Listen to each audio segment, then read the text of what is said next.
കഴിഞ്ഞ ആര്യ രാജേന്ദ്രൻ മേയർ ആയിരുന്ന കോർപ്പറേഷൻ വൻ പരാജയമായതുകൊണ്ട് തന്നെയാണ് BJPക്ക് അവിടെ ഒരു ഇടം കിട്ടിയത്. കൃത്യമായി അവർ വർക്ക് ചെയ്തിട്ടുണ്ടില്ല എന്നല്ല, വെറുതെ വീണ് കിട്ടിയ അവസരവുമൊന്നും ആയിരുന്നില്ല. എന്നിരുന്നാൽ തന്നെയും അപ്പോൾ ഉയരാൻ പറ്റാത്ത ശബ്ദങ്ങൾ, അന്ന് ഉയർന്നു കേൾക്കാത്ത ശബ്ദങ്ങളെല്ലാം ഇപ്പോൾ ഉയർന്നു കേൾക്കുകയാണ്. ഇപ്പോൾ പറയുകയാണ് BJP ചെയ്യുന്നത് ശരിയല്ല, VV രാജേഷ് നയിക്കുന്ന ടീം കൊള്ളില്ല എന്ന് പറയാൻ ഒരു നറേറ്റീവ് മാധ്യമങ്ങളിലൂടെ ഇവർ ശ്രമിക്കുന്നുണ്ട്. ഇതിവർ ഭരണത്തിൽ ഇരുന്ന കാലത്ത് ചെയ്തിരുന്നെങ്കിൽ ഈ ഭരണം പോയില്ലായിരുന്നു.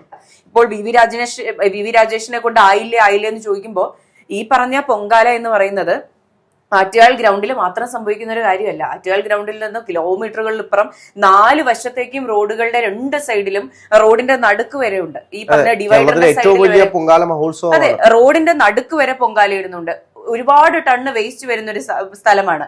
ഈ കോർപ്പറേഷനിലുള്ള 55 കൗൺസിലർമാരോ അല്ലെങ്കിൽ 100 കൗൺസിലർമാരോ 110 കൗൺസിലർമാരോ ഒരുമിച്ചിറങ്ങിയാൽ പോലും വൃത്തിയാകാനാകില്ല.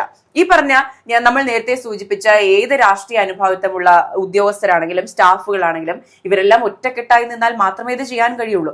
കഴിഞ്ഞിട്ടില്ല. ഇതുപോലുള്ള യുവജന സംഘടനകൾ, DYFI, സേവാഭാരതി, അതുപോലെയുള്ള പല സംഘടനകളുടെയും ഭാഗഭാഗിത്വം ഇതിൽ ആവശ്യമാണ്.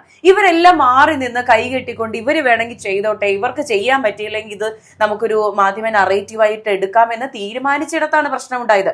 ഈ പറഞ്ഞ ഒരു 50 കിലോമീറ്റർ നീളത്തിൽ വേസ്റ്റ് കിടക്കുമ്പോൾ അത് മേയർക്ക് നേരിട്ട് വന്ന് വൃത്തിയാക്കാൻ കഴിയില്ലല്ലോ.